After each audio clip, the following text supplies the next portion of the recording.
नमस्कार दोस्तों, स्वागत है आपका। मैं हूं आपका वकील दोस्त एडवोकेट राहुल लखेरा। आज हम एक ऐसे गंभीर और संवेदनशील मुद्दे पर बात करने वाले हैं जिसके बारे में जानना हम सबके लिए बेहद जरूरी है।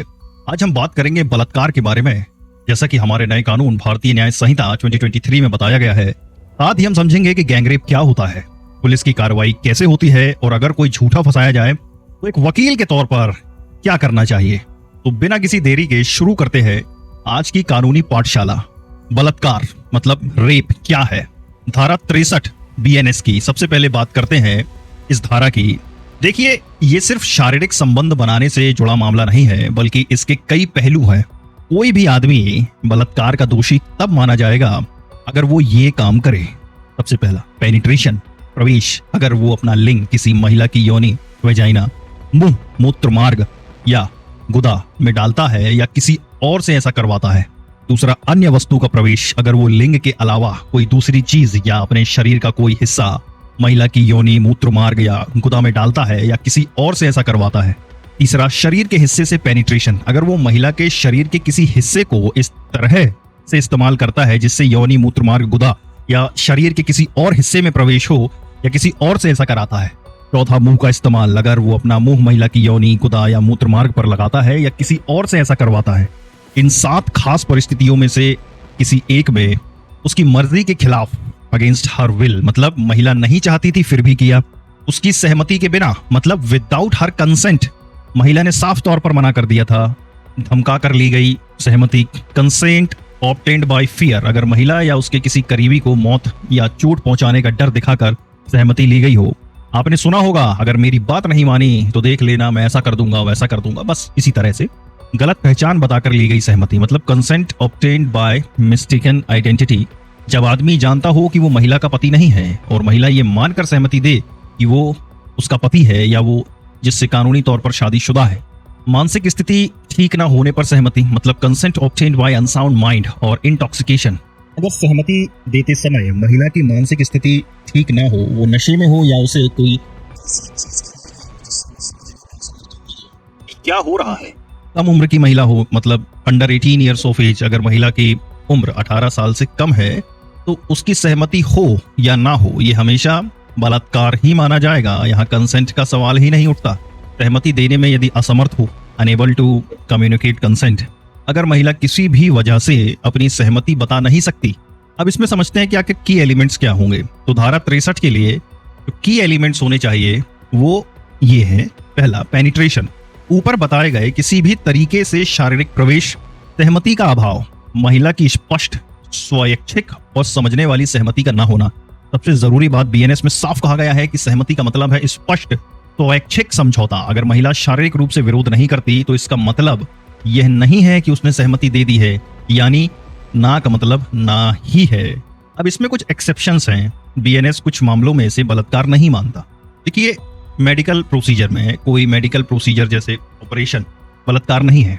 पति पत्नी का संबंध, मतलब हस्बैंड एंड वाइफ, अगर कोई आदमी अपनी पत्नी के साथ शारीरिक संबंध बनाता है और पत्नी 18 साल से कम नहीं है तो उसे बलात्कार नहीं माना जाएगा। हालांकि धारा 67 के तहत अगर पति पत्नी अलग रह रहे हैं, मतलब कानूनी अलगाव के तहत, और पति बिना पत्नी की सहमति के शारीरिक संबंध बनाता है तो यह बलात्कार है, बल्कि एक अलग अपराध होगा जिसकी सजा 2 साल से 7 साल तक की हो सकती है। इसे हम वैवाहिक बलात्कार का एक रूप कह सकते हैं जब वे अलग रह रहे हो। अच्छा, बलात्कार की सजा का प्रावधान धारा 64, 65 और 66 ऑफ बीएनएस में है। बीएनएस में बलात्कार की सजा बहुत कड़ी कर दी गई है ताकि ऐसे अपराधों पर लगाम लगाया जा सके। देखिए, सामान्य बलात्कार जो धारा 64(1) में, आमतौर पर बलात्कार की सजा कम से कम 10 साल की कठोर कारावास है, जिसे आजीवन कारावास तक बढ़ाया जा सकता है और जुर्माना भी लगेगा।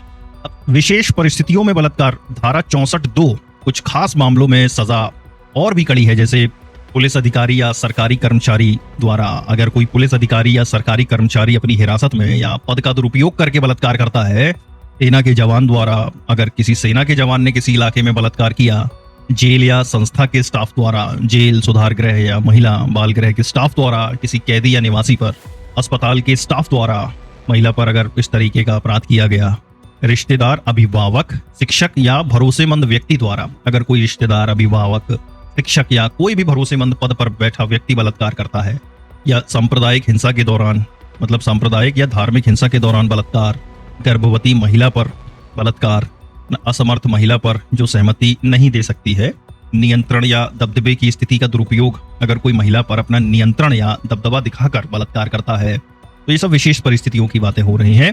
मानसिक या शारीरिक रूप से विकलांग महिला पर अगर बलात्कार किया गया, गंभीर चोट या मौत की धमकी, बलात्कार करते समय गंभीर चोट पहुंचाना या जान को खतरे में डालना, बार बार बलात्कार, एक ही महिला के साथ यदि बार बार बलात्कार किया गया, इन सभी मामलों में सजा कम से कम 10 साल कठोर कारावास है, जिसे आजीवन कारावास तक बढ़ाया जा सकता है, जिसका मतलब है कि बाकी की पूरी जिंदगी जेल में और जुर्माना भी लगेगा। अब धारा 65 कहती है नाबालिग पर बलात्कार 16 साल से कम उम्र की महिला पर कम से कम 20 साल का कठोर कारावास पेला जाएगा, जिसे आजीवन कारावास तक बढ़ाया जा सकता है और जुर्माना भी लगेगा, जो पीड़ित के चिकित्सा खर्च और पुनर्वास के लिए होगा।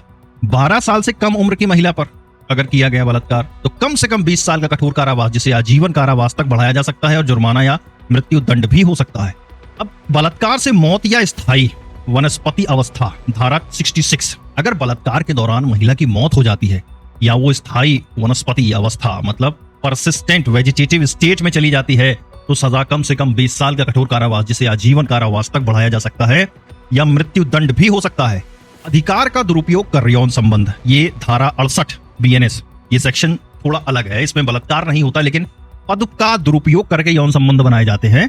अगर कोई व्यक्ति अधिकार या भरोसेमंद रिश्ते में हो, जैसे गुरु शिष्य, डॉक्टर मरीज, सरकारी कर्मचारी हो, जेल सुधार गृह या महिला बाल संस्था का अधीक्षक या प्रबंधक हो, अस्पताल के प्रबंधन या स्टाफ में हो, अगर वो अपनी इस स्थिति का फायदा उठाकर किसी महिला को जो उसकी हिरासत में है, उसकी देखरेख में है या परिसर में मौजूद है, यौन संबंध बनाने के लिए उकसाता है या फुसलाता है, और ये यौन संबंध बलात्कार की श्रेणी में नहीं आता, तो कम से कम 5 साल का कठोर कारावास हो सकता है, जिसे 10 साल तक बढ़ाया जा सकता है और जुर्माना भी लगाया जाएगा। अब इसमें समझते हैं की एलिमेंट्स। यहाँ पोजीशन ऑफ अथॉरिटी या भरोसेमंद रिश्ते का दुरुपयोग सबसे जरूरी है, और जो यौन संबंध बना है वो धारा 63 की शर्तों के तहत बलात्कार नहीं है। अब समझते हैं धारा 69, शादी का झूठा वादा कर यौन संबंध। आजकल ये मामले बहुत ट्रेंड में हैं। तो अगर कोई आदमी धोखे से या शादी का झूठा वादा करके जिसे पूरा करने का उसका कोई इरादा ना हो, किसी महिला के साथ यौन संबंध बनाता है और ये यौन संबंध बलात्कार नहीं है, तो उसे 10 साल तक की कैद और जुर्माना हो सकता है। अब देखिए, धोखाधड़ी के तरीके मतलब डिसीटफुल मीन्स, इसमें नौकरी या प्रमोशन का झूठा वादा करना या अपनी पहचान छिपाकर शादी करना भी शामिल है। इसमें मुख्य बातें हैं या की एलिमेंट्स को समझें। यहाँ शादी का झूठा वादा या धोखे का इरादा सबसे अहम है, जिसके आधार पर महिला ने यौन संबंध बनाने की सहमति दी। अब समझते हैं धारा 70 जो बात करती है गैंगरेप के बारे में। गैंगरेप यानी सामूहिक दुष्कर्म या बलात्कार एक बहुत ही जघन्य अपराध है। धारा 70 बताती है कि गैंगरेप कब माना जाएगा, जब एक या एक से अधिक लोग मिलकर या एक ही इरादे से काम करते हुए किसी महिला का बलात्कार करते हैं, तो उनमें से हर एक व्यक्ति को बलात्कार का दोषी माना जाएगा।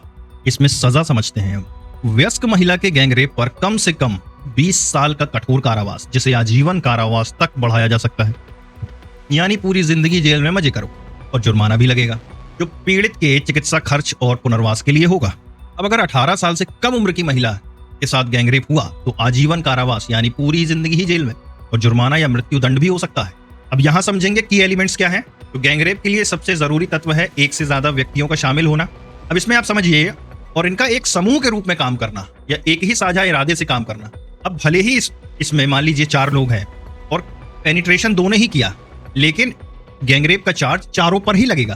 अब समझते हैं बार बार अपराध करने वालों के लिए सजा। धारा 71, अगर किसी व्यक्ति को पहले से ही धारा 64, 65, 66 या 70 के तहत बलात्कार का दोषी ठहराया गया है और वो फिर से इनमें से कोई भी अपराध करता है, तो उसे आजीवन कारावास यानी पूरी जिंदगी जेल में या मृत्यु दंड दिया जाएगा, क्योंकि अब ये ऐसे नहीं सुधर ही नहीं सकते, समझ लिया जाएगा। ये दिखाता है कि कानून ऐसे हरामियों के प्रति कितना सख्त है।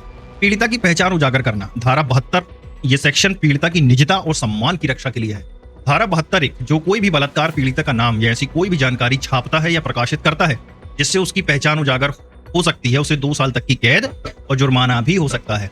अभी आप देखते होंगे कि रेप पीड़िता का नाम कुछ अलग ही बताया जाता है, कभी भी वास्तविक नाम नहीं बताया जाता है। धारा 72(2), हालांकि कुछ मामलों में पहचान उजागर की जा सकती है, जैसे पुलिस अधिकारी के आदेश पर, जांच के उद्देश्य से पुलिस अधिकारी के लिखित आदेश पर, पीड़िता की लिखित अनुमति से मृत या नाबालिग पीड़िता के मामले में अगर पीड़िता की मृत्यु हो गई है या वो नाबालिग है या मानसिक रूप से अस्वस्थ है तो उसके अगले रिश्तेदार मतलब नेक्स्ट ऑफ किन की लिखित अनुमति से, लेकिन ये अनुमति केवल किसी मान्यता प्राप्त कल्याण संस्था या संगठन के अध्यक्ष या सचिव को ही दी जा सकती है मेरे दोस्त।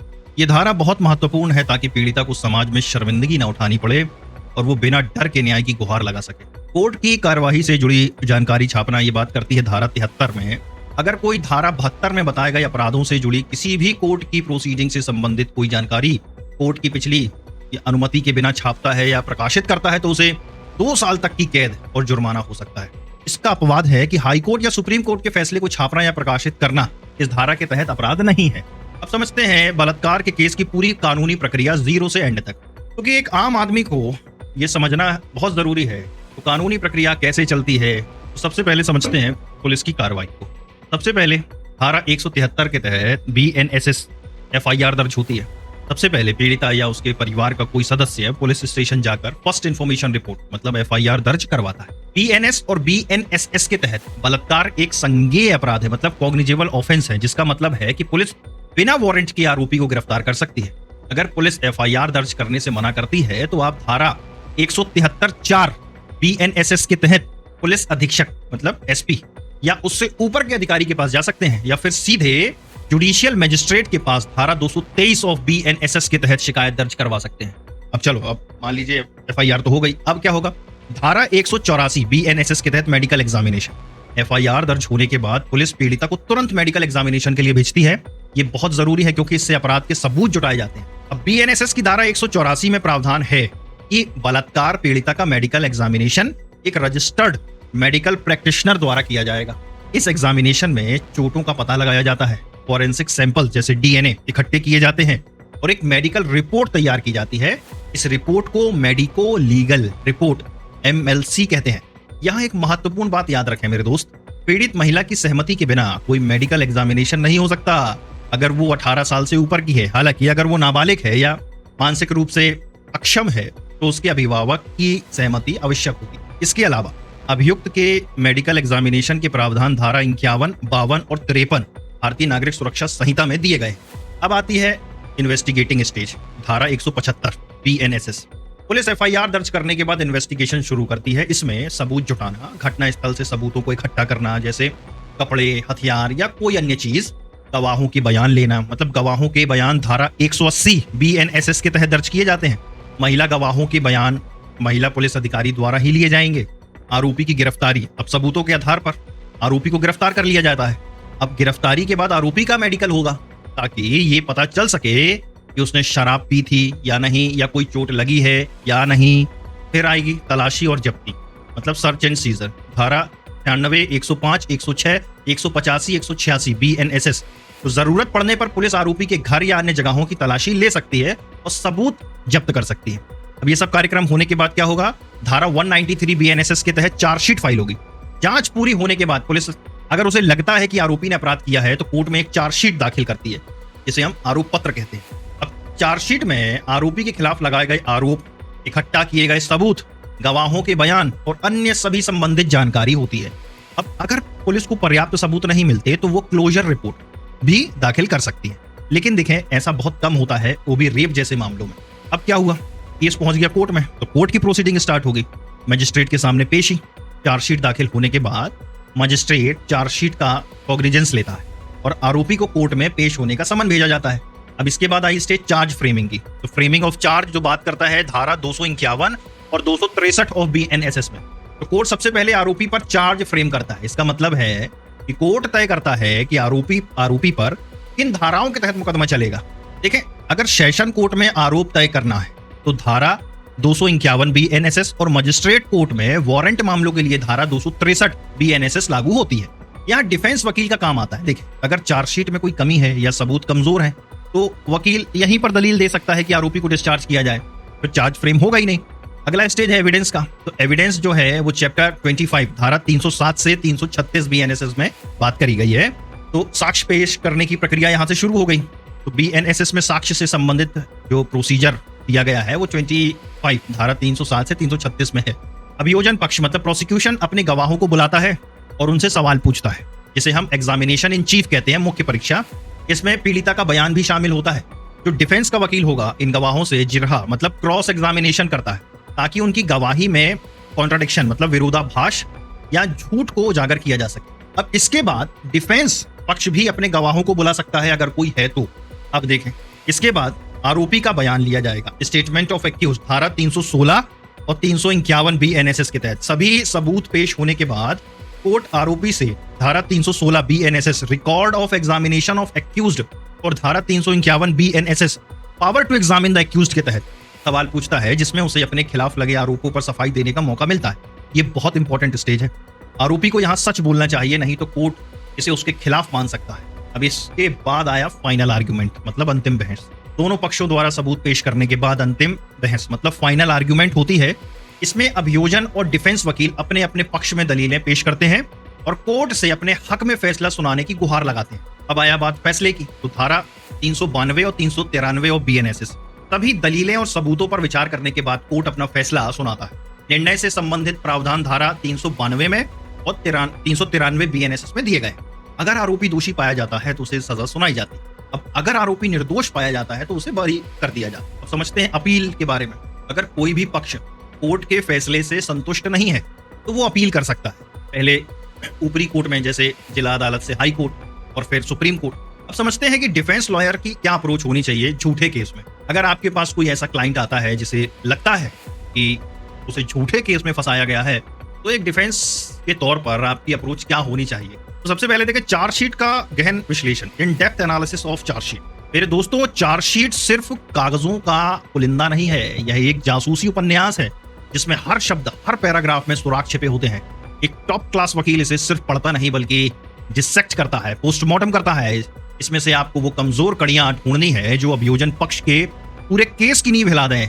ठीक है, जैसे पूरी बिरयानी में से एक चावल उठा लूं तो पता चल जाएगा कैसी है, वैसे ही चार्जशीट में से वो गलती ढूंढनी है जो पूरे केस को पलट देगी।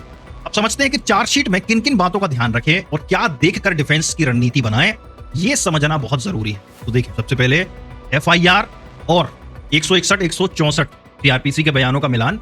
अब तो खैर 180 और 183 BNSS हो गया है। तो FIR की कॉपी ले और उसे पीड़िता के धारा 161 के बयान जो पुलिस के सामने होते हैं, वो धारा 164 CRPC वाले जो मजिस्ट्रेट के सामने होते हैं, इनसे मैच कराएं। अब याद रखेंगे कि जो 161 के बयान CRPC में थे, अब वो 180 BNSS में हो गए हैं, और जो 164 जो मजिस्ट्रेट के सामने बयान होते थे, अब वो BNSS में 183 हो गए हैं।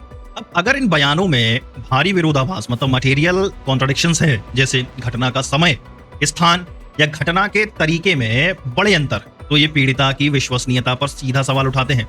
आज कुछ और, कल कुछ और, परसों कुछ और, तो ये क्या बात हुई भैया। अब इन विरोधाभासों को क्रॉस एग्जामिनेशन के दौरान उजागर करें। अब ये क्या दिखाएगा कि पीड़िता का बयान विश्वसनीय मतलब क्रेडिबल नहीं है, या उसे ये सिखाया पढ़ाया गया है। अब धारा 184 BNSS का विश्लेषण करें जो बात करती है मेडिकल रिपोर्ट के बारे में। अब इसमें आप देखें कि मेडिकल रिपोर्ट को पीड़िता के बयान और चार्जशीट में वर्णित घटना से मिलाएं। क्या मेडिकल रिपोर्ट में वर्णित चोटें, यदि कोई है, पीड़िता द्वारा बताई गई घटना से मेल खाती है या नहीं। अगर पीड़िता ने शारीरिक संघर्ष बताया है लेकिन चोटें नहीं है, तो यह एक बड़ा विरोधाभास है। अब यौन उत्पीड़न के संकेत देखते हैं। क्या यौन उत्पीड़न के कोई स्पष्ट संकेत जैसे फ्रेश इंजरी, सीमेन की उपस्थिति मेडिकल रिपोर्ट में दर्ज है। इनकी अनुपस्थिति खासकर अगर घटना हाल ही में हुई हो तो अभियोजन के लिए मुश्किल खड़ी कर सकती है। अब घटना के समय और मेडिकल एग्जामिनेशन के समय के बीच कितना अंतर है। यदि बहुत ज्यादा देरी हुई है तो इसका कोई उचित स्पष्टीकरण होना चाहिए। सबूतों की छेड़छाड़ मतलब टेम्परिंग का संदेह इसमें पैदा हो सकता है। डॉक्टर की रिपोर्ट झूठा नहीं बोलती साहब, इंसान बोल सकता है। अगर मेडिकल रिपोर्ट पीड़िता के बयान का समर्थन नहीं करती तो इसे प्रोसिक्यूशन के केस को कमजोर करने के लिए एक मुख्य हथियार के रूप में इस्तेमाल करें। चश्मदीद गवाहों की भूमिका, रूल ऑफ आई विटनेसेस जो धारा 180 BNSS में है। तो क्या देखें इसमें कि चार्जशीट में कोई चश्मदीद गवाह मतलब आई विटनेस है। अगर हाँ, तो उसके बयानों को ध्यान से पढ़ें। क्या उसका बयान घटना के बारे में पीड़िता के बयान से मैच करता है या नहीं। अगर कोई गवाह नहीं है, अगर कोई आई विटनेस नहीं है, तो क्या करें। क्या घटना स्थल ऐसा था जहां कोई भी मौजूद हो सकता था, इसे ढूंढने की कोशिश करें। अगर गवाहों के बयान विरोधाभासी हैं या उनकी विश्वसनीयता पर संदेह है तो क्रॉस में उन्हें तोड़ें। अगर कोई गवाह नहीं है तो इस बात पर जोर दें यह सिर्फ एक तरफा बयान है जिस पर आसानी से भरोसा नहीं किया जा सकता। CCTV फुटेज और डिजिटल एविडेंस की बात करते हैं। क्या पुलिस ने घटना स्थल के आसपास के सीसीटीवी फुटेज खंगाले हैं? क्या चार्जशीट में उनका जिक्र है? आरोपी और पीड़िता के बीच के कॉल रिकॉर्ड्स, मैसेजेस, ईमेल या सोशल मीडिया चैट्स को ध्यान से देखें। क्या इनमें कोई आपसी बातचीत, धमकी या फिर सहमति के संकेत, मतलब कंसेंट के संकेत मिलते हैं? क्या कोई ऐसा डिजिटल एविडेंस है जो आरोपी के पक्ष में हो, जैसे घटना के समय किसी और जगह होने का सबूत? अगर सीसीटीवी या डिजिटल सबूत आरोपी के पक्ष में है तो उन्हें मुख्य सबूत के तौर पर पेश करें। अगर पुलिस ने इन सबूतों को नजरअंदाज किया है या ठीक से कलेक्ट नहीं किया तो पुलिस जांच की खामियों को उजागर करें। आरोपी के पिछले रिकॉर्ड और आपसी संबंध को दिखाने की कोशिश करें कि क्या आरोपी और पीड़िता के बीच कोई पुराना संबंध, जैसे रिश्ता, दोस्ती, नौकरी का संबंध, प्यार मोहब्बत था कि नहीं था? क्या उनके बीच कोई पुरानी दुश्मनी या रंजिश थी? क्या पीड़िता ने पहले किसी और पर भी ऐसे आरोप लगाए हैं? अब कई का काम ही होता है ना। अगर कोई पुरानी दुश्मनी या रंजिश है तो इसे मामले को झूठा बनाने का संभावित मकसद, मोटिव दिखाएं। अगर पीड़िता ने पहले भी ऐसे आरोप लगाए हैं उसके पैटर्न को कोर्ट में सामने रखें। हालांकि इसमें बहुत सावधानी बरतनी होती है। चार्जशीट में धाराएं और उनका औचित्य समझते हैं। अब देखिए, पुलिस ने आरोपी पर कौन कौन सी धाराएं लगाई हैं, जैसे बीएनएस की धारा 63, 64, 70 आदि। क्या लगाए गए आरोप उपलब्ध सबूतों से मेल खाते हैं? कई बार पुलिस कमजोर सबूतों के बावजूद गंभीर धाराएं पेल देती है। अगर लगाए गए आरोप सबूतों के मुकाबले बहुत ज्यादा गंभीर हैं तो धारा 245 बीएनएसएस, मतलब चार्ज फ्रेम करने के दौरान, या धारा 251 या 263 बीएनएसएस, मतलब आरोप तय करते समय पर इस बात पर जोर डालें कि इन धाराओं को हटाया जाए या कम गंभीर धाराओं में बदला जाए। अब देखते हैं जांच अधिकारी की भूमिका और प्रोसीजरल एरर। क्या पुलिस ने बीएनएसएस के तहत सभी प्रोसीजर रूल्स का पालन किया? जैसे पीड़िता के बयान को महिला पुलिस अधिकारी द्वारा ही दर्ज किया गया? क्या जांच तय समय सीमा में पूरी हुई? क्या किसी सबूत को इकट्ठा करने में कोई लापरवाही हुई, जैसे फिंगरप्रिंट्स, डीएनए सैंपल्स? अगर जांच में कोई प्रोसीजरल एरर है तो इसे प्रोसिक्यूशन के केस की क्रेडिबिलिटी पर सवाल उठाने के लिए इस्तेमाल करें। यह दिखाएगा कि पुलिस ने अपनी जिम्मेदारी ठीक से नहीं निभाई। तो दोस्तों, आज हमने समझा कि बलात्कार क्या है, गैंगरेप किसे कहते हैं और भारतीय न्याय संहिता के तहत इनकी क्या सजा है। साथ ही हमने पुलिस और कोर्ट की पूरी कार्यवाही को समझा और जाना कि एक झूठे केस में डिफेंस वकील की अप्रोच क्या होनी चाहिए। याद रखिए, कानून की जानकारी होना बहुत जरूरी है, क्योंकि जानकारी ही हमारी सबसे बड़ी ताकत है। समाज में जागरूकता फैलाना और पीड़ितों को न्याय दिलाना और निर्दोषों को बचाना हम सबका कर्तव्य होना चाहिए। आज की इस चर्चा से अगर आपको कुछ नया सीखने को मिला या आपके मन में कोई सवाल आया है तो कमेंट बॉक्स में जरूर बताएं। वीडियो को लाइक करें, शेयर करें और हमारे चैनल लॉ सुनो को सब्सक्राइब करना ना भूलें, क्योंकि हम ऐसे ही कानूनी ज्ञान और करंट अफेयर्स को मजेदार तरीके से आप तक लाते रहेंगे। मैं हूं आपका वकील दोस्त एडवोकेट राहुल लखेरा। मिलते हैं अगले एपिसोड में। तब तक के लिए जय हिंद, जय भारत।